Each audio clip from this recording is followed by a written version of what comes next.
Boa noite. Iniciando às 19 horas, a audiência pública para discussão sobre o projeto de lei número 13/2023, de autoria do Poder Executivo, que dispõe sobre as diretrizes orçamentárias para a elaboração da lei orçamentária para o exercício financeiro do ano de 2024 e da outras providências, em cumprimento ao artigo 48 da Lei de Responsabilidade Fiscal. Consigno a presença do vereador Wellington, do vereador Tucurinha.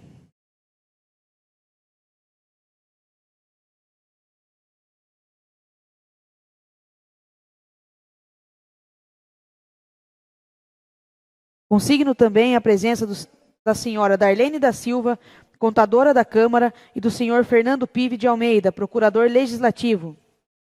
Primeiramente, o senhor Fernando Pive fará uma breve introdução acerca do projeto.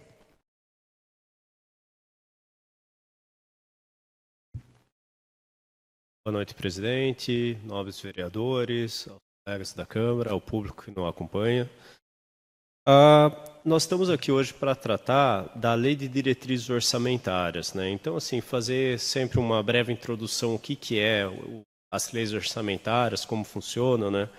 Primeiro, nós temos o plano plurianual, ele é feito no primeiro ano do prefeito. Então, o prefeito é eleito, ele tem ali um plano de governo, e olha, o prefeito fala, eu quero fazer isso, eu quero fazer aquilo, tal, e ele vai elaborar ali os planos de governo.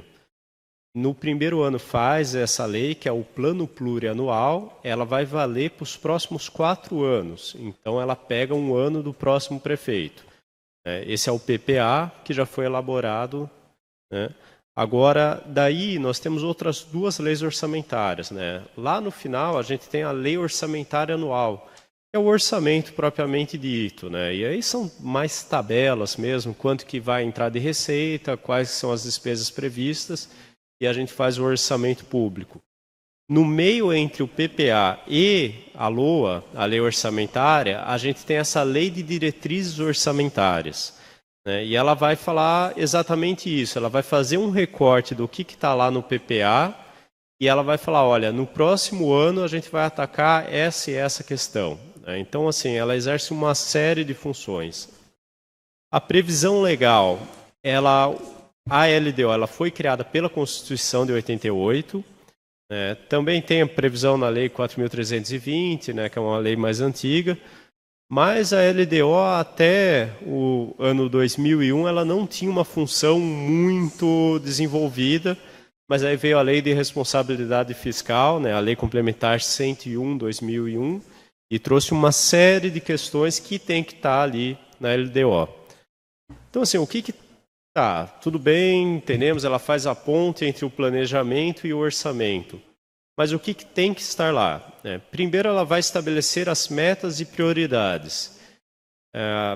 Nós iremos analisar depois as metas que estão presentes aqui no PPA, mas exatamente isso. Por exemplo, vou asfaltar, sei lá, 5 quilômetros de estrada. É uma meta ali, e quando for fazer o orçamento, a gente tem que colocar o dinheiro para cumprir essa meta. Vou fazer, sei lá, uma campanha de combate à dengue. Então, você desenha ali, fala, olha, isso aqui é uma prioridade para o ano que vem, põe na LDO, e daí a gente, lá na lei orçamentária, acerta o orçamento para que cumpra essa meta. E daí a Câmara vai fiscalizar essa meta. E aí já entra, né, a segunda função, que é orientar a elaboração da LOA. Então, assim, na LDO a gente decide o que será feito, e lá no orçamento como que a gente vai realizar esses objetivos. Daí, assim, entra algumas questões, tudo que mexe com a receita ou com a despesa de uma forma permanente do município tem que estar aqui na LDO. Então, se nós vamos fazer uma alteração na legislação tributária, né, vamos aumentar o imposto, tirar um imposto, pode ser feito, mas necessariamente já tem que prever aqui, olha, ano que vem eu vou mudar a parte da legislação tributária, né? Inclusive temos um projeto em trâmite nessa casa, depois iremos falar, que também, caso dê continuidade a ele, ele vai cair aqui. Também, assim, gasto de pessoal. Tudo que mexe com gasto de pessoal, uma vez que você modifica uma carreira, você cria um cargo, você faz um concurso, essa é uma despesa permanente.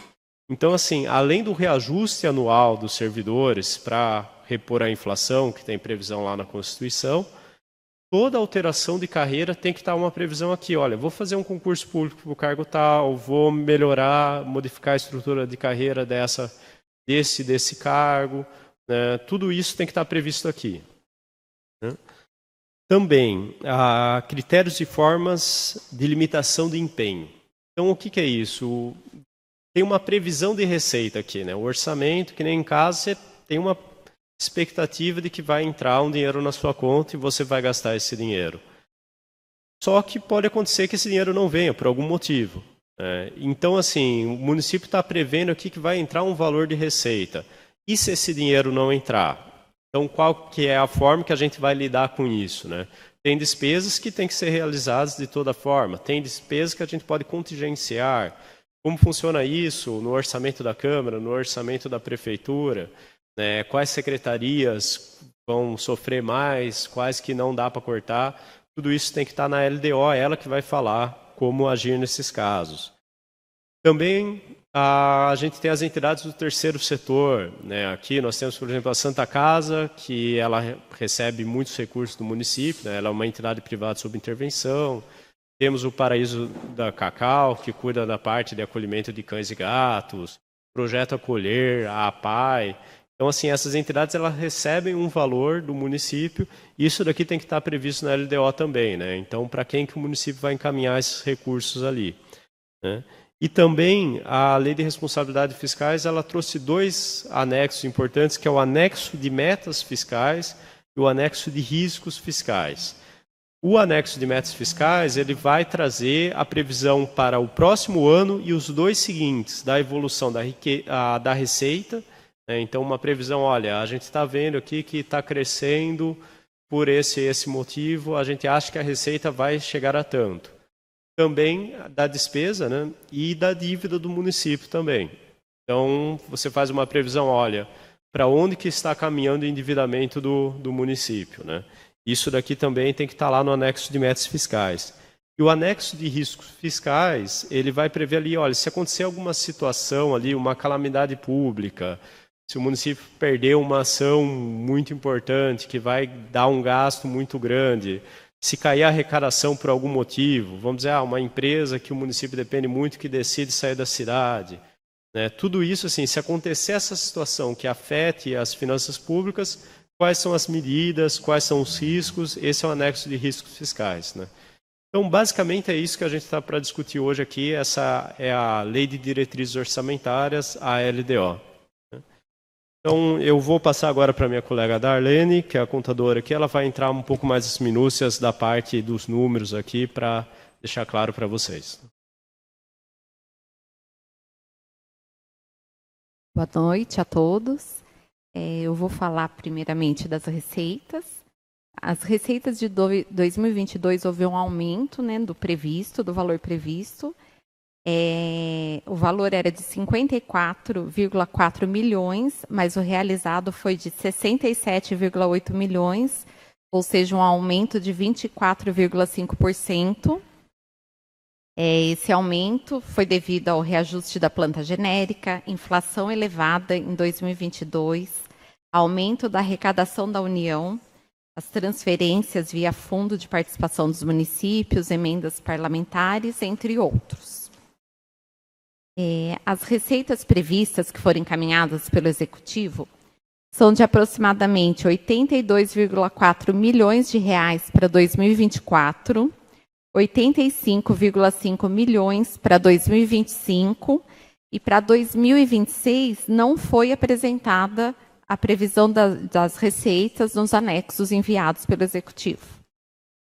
Na LDO de 2023, as receitas previstas para 2024 eram de 56,9 milhões e de 57,9 milhões para 2025. Então, portanto, houve um bom aumento na previsão das receitas. A dívida pública consolidada. Joanópolis é um município sem dívida, o que é muito bom. Para onde vai o dinheiro? Para a educação, cerca de 26.722.000 reais. Para a saúde, 19.191.000. Infraestrutura urbana, 15.774.000. Administração da prefeitura, 9.540.000. Turismo, cultura, lazer e esporte, 3.946.000. Assistência social, 2.752.000. Câmara Municipal, 1.803.000. Agricultura e Meio Ambiente, 1.866.000. Reserva de contingência, 800.000. E implementação de distrito industrial, R$8.000. Então, a maior parte, como a gente pode ver, do dinheiro vai para educação e saúde. Para educação, 32% aproximadamente. Saúde, 23%.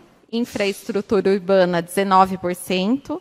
Administração da prefeitura, 12%. Turismo, cultura, lazer e esporte, 5%. Assistência social, 3%. Câmara Municipal, 2%. Agricultura e Meio Ambiente, 2%. Reserva de contingência, 1%. Aí nós temos um gráfico, né, demonstrando o dinheiro, os setores, né, para onde vai o dinheiro. E é isso. E eu retorno a palavra para o procurador, doutor Fernando, vai fazer mais algumas considerações. Certo. Então, aqui nós temos uma apresentação do projeto, né? Agora eu vou falar de algumas questões ali que, ao meu ver, são um pouco mais relevantes, que a gente tem que se atentar nesse projeto, que provavelmente vão acabar sendo assuntos que os vereadores vão ter que se dedicar um pouco mais, né? Primeira questão é que no repasse ao terceiro setor, antigamente tinha uma determinação um pouquinho maior na própria lei de diretrizes orçamentárias, entidade, valor, tal. Isso daí está vindo hoje de uma forma mais sucinta, só falando, olha, pode encaminhar para essas áreas, né? Então, assim, houve um retrocesso um pouco da forma que a gente trabalha, que faz a delimitação desses valores, né? Atende formalmente a lei, né? Mas talvez era um ponto que a gente poderia talvez trabalhar um pouquinho mais, de deixar mais claro que a entidade vai receber quanto valor, embora nas tabelas a gente consegue ir atrás disso, né? Outro ponto importante também, e aqui é preciso ressaltar que foi aprovado aqui pelo plenário dessa casa, que uma emenda à lei orgânica, que é a emenda 30, ela foi feita agora 31 de maio, né? Então foi depois que esse projeto da LDO veio para cá. E ela trouxe o orçamento impositivo, que é algo que é feito no governo federal, no governo do estado, muitos municípios, que é uma parcelinha do orçamento que cada vereador pode encaminhar ali, de acordo com o que ele entender que é o uso mais correto daquela verba, né? Metade desse dinheiro necessariamente tem que ir para a saúde, né? E a outra metade é livre para o vereador falar, olha, eu vou mandar para o esporte, para a cultura, para a educação, para comprar um veículo, uma máquina, né? Para qualquer fim ali que o vereador considere, né? Isso daqui, a fórmula do cálculo, ela considera a receita corrente líquida, que é basicamente a receita que o município tem do ano anterior. Então, agora está previsto, né, 1,5% do orçamento do município, os vereadores vão poder ali encaminhar para aquilo que eles consideram ser o uso mais adequado ali daquela verba, né, e depois, para os próximos anos, 2%, né, seguindo o que é no governo federal. Então, assim, nós precisamos criar um espaço nesse orçamento, provavelmente vamos ter que trabalhar junto com o Poder Executivo, que é difícil também para a Câmara conseguir saber onde que tem ali, onde que pode retirar, onde não pode retirar. Também tem que ver com os vereadores, onde eles vão encaminhar esse recurso para a gente ajustar isso, né? A gente estima aqui, por cima, que seria 1 milhão que a gente teria que fazer esse remanejamento, né? Mas muitas coisas talvez nem vai alterar tanto, né? Eu acho que a pasta de saúde, que é metade do recurso de remanejamento, muito provavelmente ali, às vezes até já são coisas que seriam atendidas de qualquer forma, né? Então, assim, é bem importante ter em vista essa questão do orçamento impositivo, né? Outra coisa também, nós temos um projeto da vereadora Geisa, da presidência da casa, tramitando, que traz isenção para doenças graves, para o vereador Wellington também é coautor, né? e traz uma isenção para pessoas que estão portando doenças graves, para que elas não paguem o IPTU enquanto que elas estão tendo esse gasto, né, ali com essa doença, né? Pega só o imóvel que a pessoa mora, se ela tiver muitos imóveis, é só o que ela mora ali. Esse projeto, a gente fez aqui uma estimativa de um impacto orçamentário, ele custa ali para o município em torno de 60 mil por ano, ali, um pouquinho mais que isso. Então, também, assim, caso a Câmara decida aprovar essa isenção, a gente precisa criar espaço também, cortar alguma coisinha, mas não é um valor muito grande, né? Também, assim, nós temos aqui a questão de cargos, né? Conforme eu disse ali na explicitação ali geral de como que funciona a LDO, toda vez que vai modificar uma carreira, toda vez que vai fazer um concurso público, criar um cargo, tem que ter uma previsão específica na LDO, né, para que o orçamento já seja feito considerando isso no ano seguinte. Até dá para mudar depois que a LDO foi aprovada, né, por um projeto que o prefeito pode encaminhar, não é escrito em ferro e fogo, mas é importante para fins de planejamento, né. Esse projeto aqui, ele veio com algumas previsões que já estavam para esse ano, né?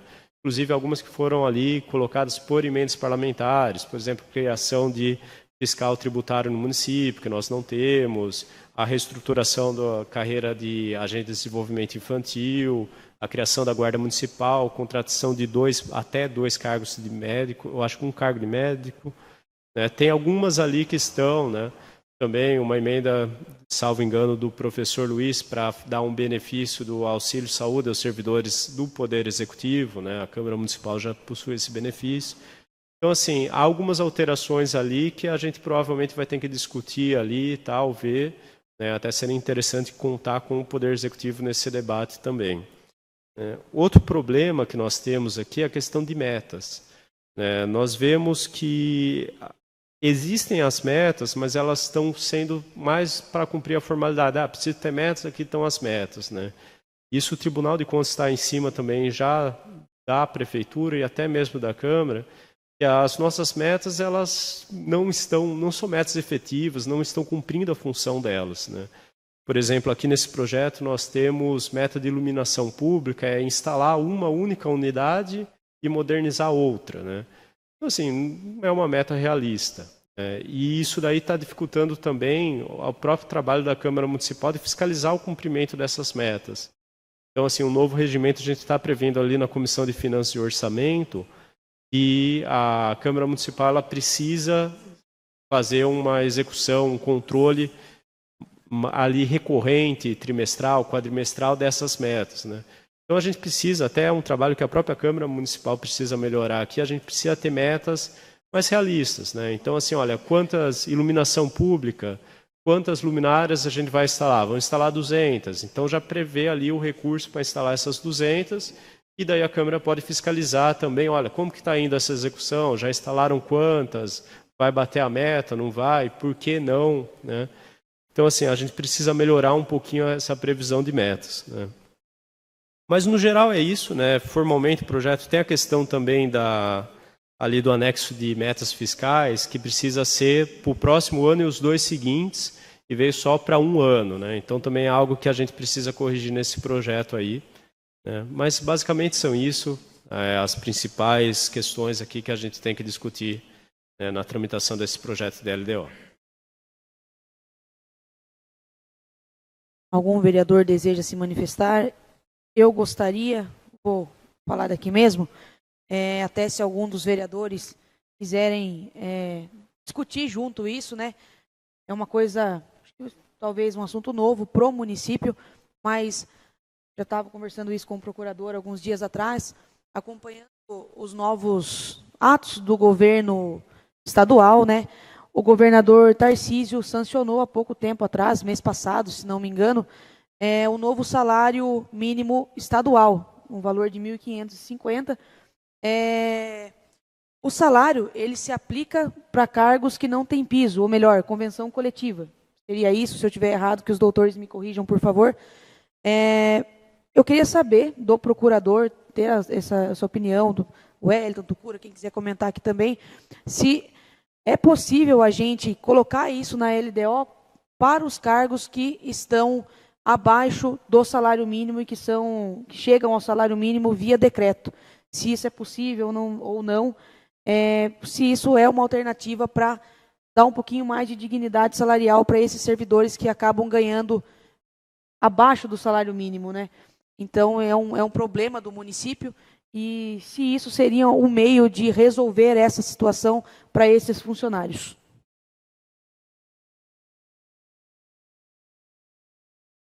Sim, nobre presidente, nós temos esse salário mínimo estadual, né, que, salvo engano, agora foi para 1.550, talvez me foge o número correto, mas o salário mínimo estadual, né, cada carreira normalmente tem o sindicato, faz a negociação ali, é feita a convenção coletiva.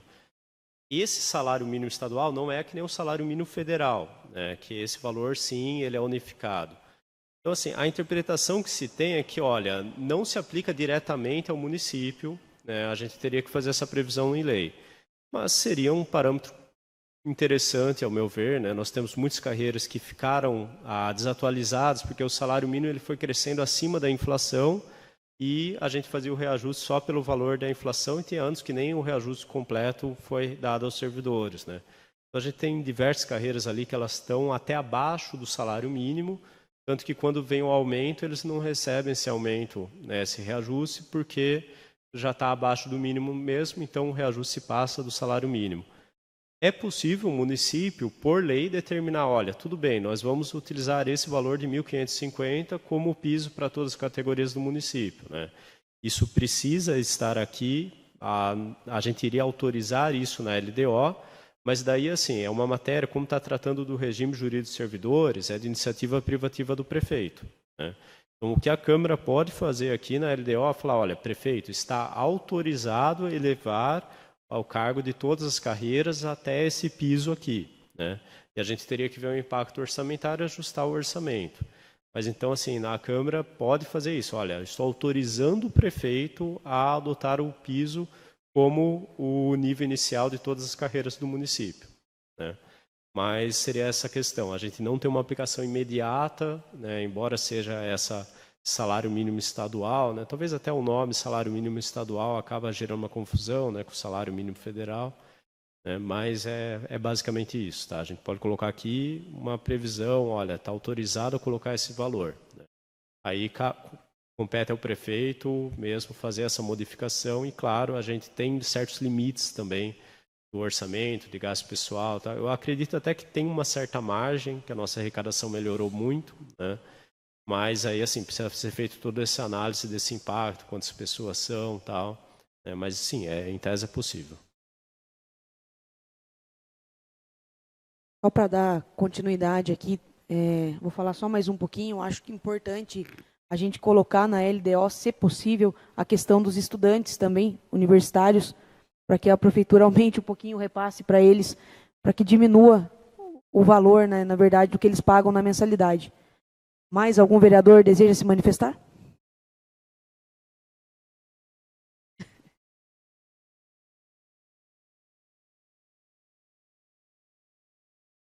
Faremos uma pausa de 5 minutos para a participação do público online. Caso queiram enviar sugestões ou perguntas, podem encaminhar por meio dos comentários na própria transmissão do YouTube.